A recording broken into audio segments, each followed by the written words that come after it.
პუტინის და კობახიძის საერთო ფოტო ნამდვილად არ გვინახავს. ეს არის შეიძლება ითქვას, რომ პირველი შემთხვევა. ახლა თურქმენეთში აშხაბადის ფორუმის ფარგლებში ერთად არიან ოკუპანტი ქვეყნის პრეზიდენტი ვლადიმერ პუტინი და ირაკლი კობახიძე. გავრცელებულ ფოტო და ვიდეო მასალაში კარგად ჩანს, რომ ისინი იმყოფებიან ერთ სივრცეში, იღებენ საერთო ფოტოს, დისტანცია მათ შორის მინიმალურია და ამიტომაც დამატებითი კითხვები ჩნდება ექსპერტებში, შედგა თუ არა დახურულ კარს მიღმა არაფორმალურ ფორმატში კომუნიკაცია ირაკლი კობახიძესა და ვლადიმერ პუტინს შორის. აშხაბადის ფორუმზე საინტერესოა პუტინის განაცხადი. ოკუპანტი ქვეყნის პრეზიდენტი სწორედ აქ საუბრობდა, რომ დამსწრე ქვეყნები უნდა იყვნენ საერთაშორისო არენაზე ნეიტრალურები და საკითხავია, იზიარებს თუ არა ირაკლი კობახიძეც ამ პოზიციას, მით უმეტეს იმ პირობებში, როდესაც ფაქტობრივად დასავლეთიდან სრული იზოლაციის პირობებში იმყოფება ახლა საქართველო.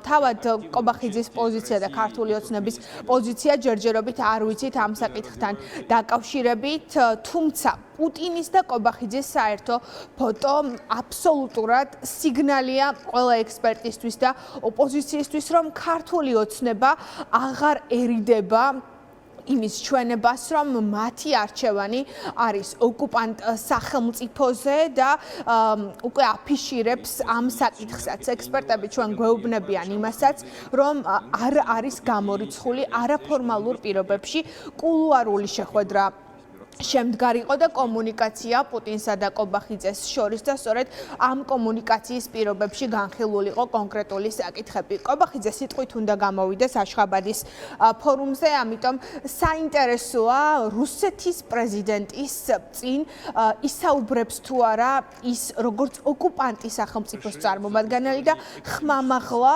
იტყვის თუ არა სათქმელს ოკუპაციის შესახებ.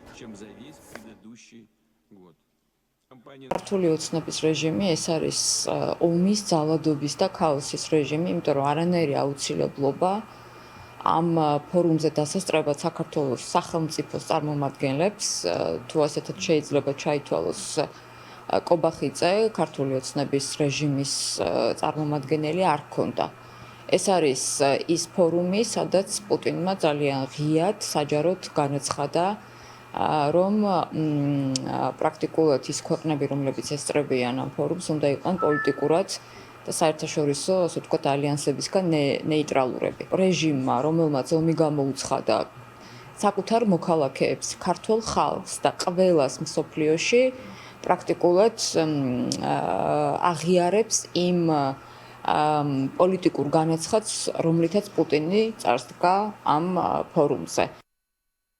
აბსოლუტურ ფორუმებში რეალურად სადაც პუტინი არის იმ ფორუმს შვიდობის ფორუმი ვერ ერქმევა, ანუ ტერორისტის სახელმწიფო იღებს მონაწილეობას ფორუმში, რომელსაც ქვია შვიდობის ფორუმი. ეს არის ყველაზე დიდი აბსურდი, რაც შეიძლება მოგვისმინოს დღეს და სწორედ აი ამ აბსურდის მონაწილე არის კობახიძე, ვინაიდან ქართული ოცნება ცდილობს დასავლური სტრუქტურები ძალიანად ჩახსნას საქართველოს სამომავლო პერსპექტივაში და მოახდინოს ინტეგრაცია ისეთ ქვეყნებთან, ისეთ სახელმწიფოებთან, სადაც დემოკრატია არ არის ფუნდამენტი და ადამიანის უფლებები არ წარმოადგენს ფუნდამენტს, ამიტომ გასაკვირიც არ არის, რომ პუტინთან ერთად კობახიძე გამოჩნდა ერთ ფოტოზე. კობახიძის პერსონიდან გამომდინარე, ის არავინ არ არის და არაფერს არ წარმოადგენს პუტინისთვის და შეიძლება არც კი ელაპარაკოს კობახიძეს პუტინი, ერთადერთი ადამიანი, ვისაც აქვს კომუნიკაცია კრემლს არის ივანიშვილი და მისი ქსელი, კობახიძე წარმოადგენს ერთგვარ მარიონეტს ამ პუტინის რეჟიმის. ეს არის ერთგვარი მორიგი